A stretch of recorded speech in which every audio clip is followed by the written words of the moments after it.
افغانستان میں طالبان حکومت کے اندر شدید اور گہرے اختلافات اب کسی راز میں نہیں رہے، بلکہ حالیہ تحقیقات رپورٹس کے بعد یہ تاثر مضبوط ہوتا جا رہا ہے کہ طالبان کی اسلامی امارات عملی طور پر دو واضح اور متصادم دھڑوں میں تقسیم ہو چکی ہے۔ ان اختلافات کی سنگینی کا اندازہ اس بات سے لگایا جا سکتا ہے کہ طالبان کے سپریم لیڈر ہیبت اللہ اخونزادہ کی ایک لیک ہونے والی ویڈیو کلپ سامنے آتی ہے۔ انہیں خود یہ کہتے سنا گیا کہ اندرونی تقسیم اگر اس طرح بڑھتی رہی تو اسلامی امارات کا خاتمہ بہت جلد ہو سکتا ہے اور اس کا خطرہ پیدا ہو سکتا ہے۔ ناظرین، آپ دیکھ رہے ہیں نیوز 18 کا سوشل میڈیا پلیٹ فارم اور میں ہوں آپ کے ساتھ عرفان رین۔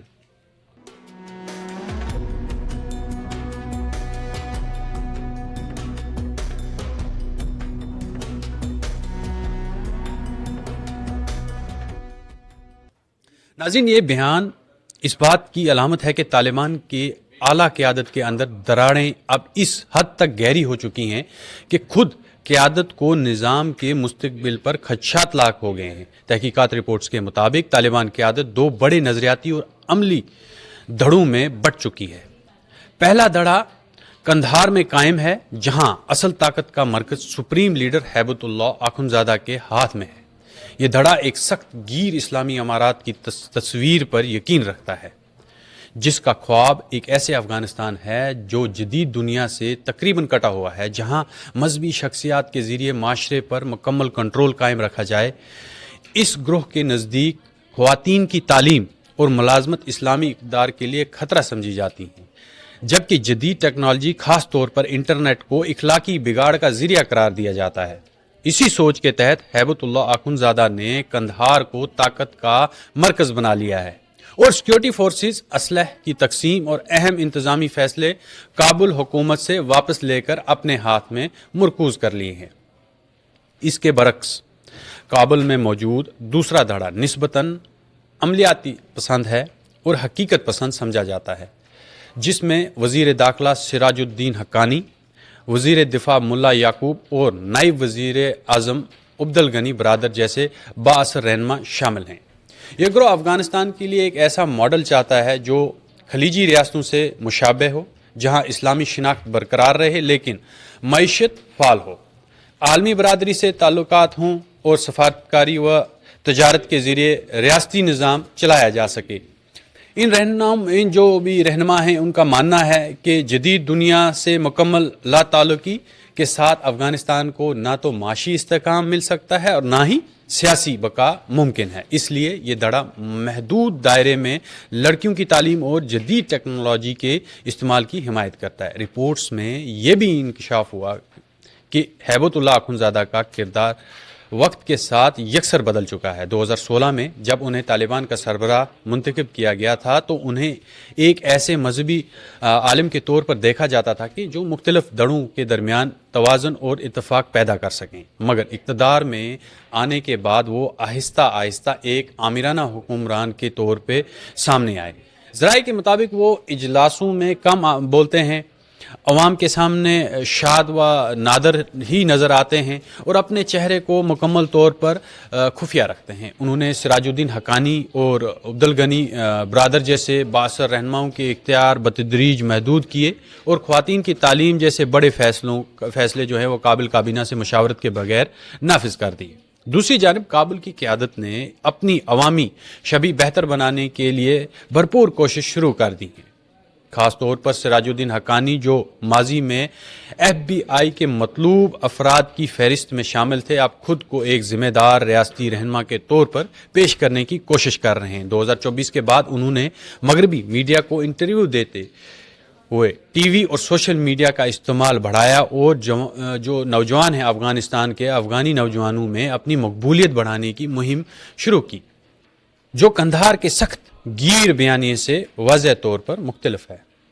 اندرونی اختلافات ستمبر 2025 میں اس وقت کھل کر سامنے آئے جب قندھار سے پورے افغانستان میں انٹرنیٹ اور فون سروسز بند کرنے کا حکم جو ہے وہ جاری کر دیا گیا۔ ہیبت اللہ اخونزادہ انٹرنیٹ کو غیر اسلامی مواد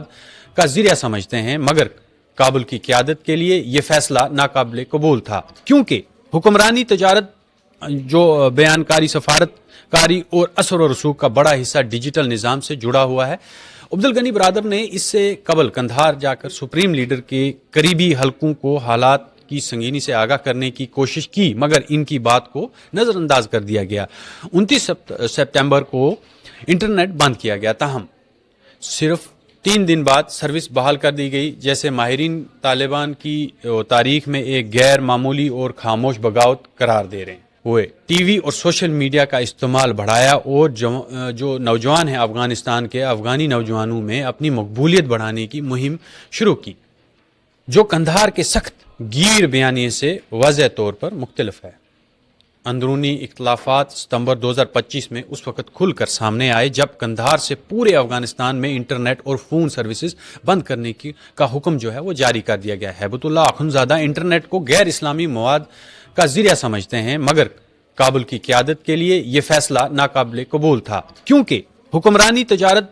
جو بیانکاری، سفارت کاری اور اثر و رسوخ کا بڑا حصہ ڈیجیٹل نظام سے جڑا ہوا ہے۔ عبدالغنی برادر نے اس سے قبل قندھار جا کر سپریم لیڈر کے قریبی حلقوں کو حالات کی سنگینی سے آگاہ کرنے کی کوشش کی، مگر ان کی بات کو نظر انداز کر دیا گیا۔ 29 سپتمبر کو انٹرنیٹ بند کیا گیا، تاہم صرف 3 دن بعد سروس بحال کر دی گئی، جیسے ماہرین طالبان کی تاریخ میں ایک غیر معمولی اور خاموش بغاوت قرار دے رہے ہیں۔ ماہرین کا کہنا ہے کہ یہ بات خاص معنی خیز ہے کہ کابل دھڑے نے لڑکیوں کی تعلیم پر پابندی جیسے حساس معاملات پر بھی کبھی کھل کر حکم عدولی نہیں کی، مگر جب انٹرنیٹ بندشوں نے ان کی معاشی مفادات، مراد اور مالی ذرائع کو براہ راست خطرے میں ڈالا تو وہ خاموش نہ رہ سکے۔ یہی واقعہ ہے کہ اس بات کا ثبوت ہے کہ طالبان کے اندر نظریاتی اختلاف اب محض خیالات تک محدود نہیں رہا، بلکہ اقتدار، وسائل اور اختیار کی جنگ میں تبدیل ہو چکا ہے۔ رپورٹس کے مطابق 2026 کے آغاز تک بظاہر صورتحال قابو میں دکھائی دیتی، مگر اندرونی تناؤ بدستور موجود ہے۔ قیاس آرائیاں کی جا رہی ہیں کہ کابل کے وزراء کو سخت سزائیں دی جائیں گی، تاہم اطلاعات کے مطابق ہیبت اللہ اخندزادہ نے ممکنہ تقسیم کے خوف سے کسی بڑے تعدیدی اقدام سے گریز کیا ہے۔ سرکاری ترجمان نے ان کے خلاف اور اختلافات کو محض رائے کے فرق یا خاندانی نوعیت کے معاملات قرار دیا، مگر حقیقت یہ ہے کہ طالبان کے اندر نظریاتی جنگ اب خاموش احکامات کے بجائے خطبات، بیانات اور عملی فیصلوں کے ذریعے جاری ہے، اور یہی جنگ آنے والے وقت میں افغانستان کے مستقبل کی سمت کا تعین کرے گی۔